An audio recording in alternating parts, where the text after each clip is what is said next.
Hey friends, welcome back to the channel.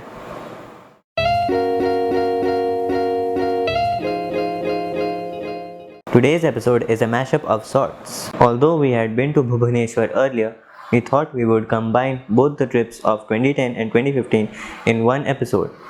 So here it is. Do let us know in the comments if there has been any changes in all these past years. Now let's go on straight to the video. Bhubaneswar is the capital of the state of Odisha in India. The first time we travelled to Bhubaneswar in 2010, we travelled by train. It took us about 6 hours overnight, and when we got off the train, there was no ramp. Papa had to carry me up the stairs to the foot overbridge and then down another long flight of stairs before we could move out of the station. Mum saw red, predictably. Haha. And guess what she did? She wrote a complaint letter to the head station master on the day we came back to the station on our way back. An even more amazing thing happened later. After a month, the station master actually replied to her in a week, saying they would surely look into it. As of today in 2020, Bhubaneswar railway station not only has ramps, they have movable ramps also on the platform to help people on wheelchairs get into the train coaches.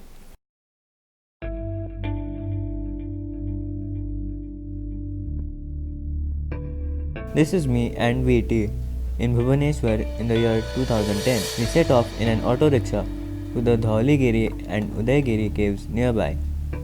First we reached the Dhauli Peace Pagoda or Shanti Stupa. It is a Buddhist stupa, a monument to inspire peace among people of all races and creeds. It is built on the site where the famous Kalinga War was fought in 261 BC. And of course, it was not wheelchair accessible in 2010. And according to Google, it's still not wheelchair accessible even today in 2020 after 10 years. But then I have an amazing dad, and he carried all of me up the 20 or was it 30 big steps to the stupa. I rested at Buddha's feet as Papa regained his breath and also posed for some pics. Then he also showed me around the whole circular veranda. It overlooked this river, now called Daya River, which is believed to have carried human blood during the Kalinga War in 261 BC. There was a sleeping Buddha and a standing Buddha as well. From there we moved to Udaygiri and Khandagiri caves, which are 33 in number. These caves were used by Jain ascetics 2000 years ago. And what greeted us? Stairs and more stairs. Although now there is a very steep ramp leading up to the first floor. It was not there in 2010, but still you can see me posing for pics there because of my dear dad. Then it was impossible to carry me further up to the topmost part, so me and VT stayed with Nalini Didi there while Papa went to have a look.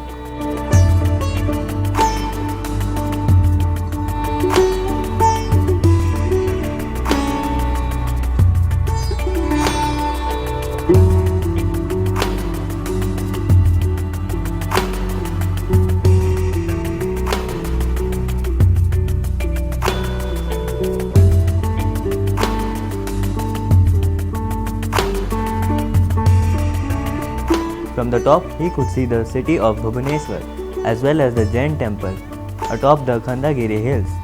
It was too late to go there as the visiting hours got over at 5 pm. The next day, we took off to Lake Chilka, which is about 62 kilometers from Bhubaneswar. It is the largest brackish water lagoon spread over 1100 square kilometers in India. It is also a UNESCO World Heritage Center. It is home to over 160 species of birds in the peak migratory season, and if you're lucky, you might even get to see the Irrawaddy dolphins, for whom the lake is home to their highest single lagoon population. Unfortunately, we don't have any pics of this one-day trip. It was an early ride from Puri to the Nandankanan Zoological Park in Bhubaneswar. It is situated adjacent to Chandaka Dampara Wildlife Sanctuary, established in 1960. It was first opened to public in 1979. It was wheelchair accessible, although I needed help sometimes. It is spread over a large area of about 437 hectares and also includes a botanical garden. So first we visited the bird sanctuary, then we moved on to the reptile park.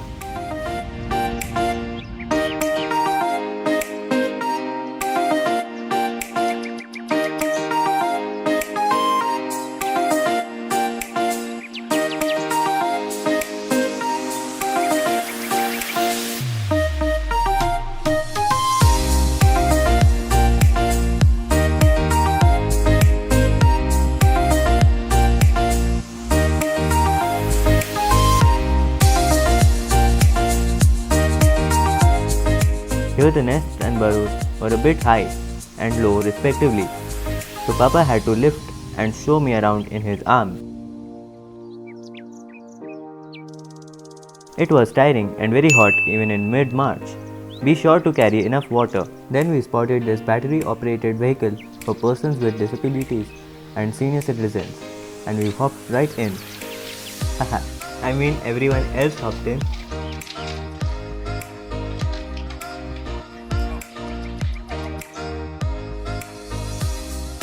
This car took us around the White Tiger Safari, the first in India.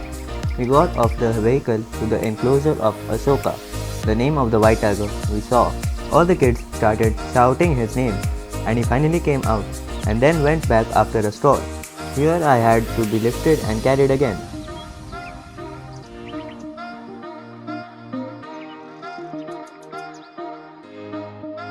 We also spotted the yellow striped tiger, some deer and antelope. Next we boarded the bus for the lion safari. It was a 20-minute drive through the meandering road, crisscrossing the natural forest, which took us through their natural habitat. Unfortunately, we couldn't capture the majesty of the peacock with its open feathers, but the picture remains in our minds forever. A sloth bear was very intrigued by our bus. It was finally the end of our zoo visit. All's well that ends with some yummy pizzas, VT style.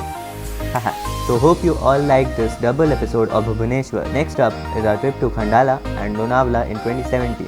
And that historical Justin Bieber concert in Mumbai in 2017.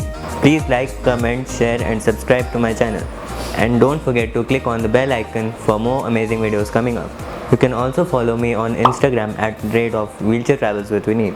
Thanks for watching. Stay home, stay safe. Peace.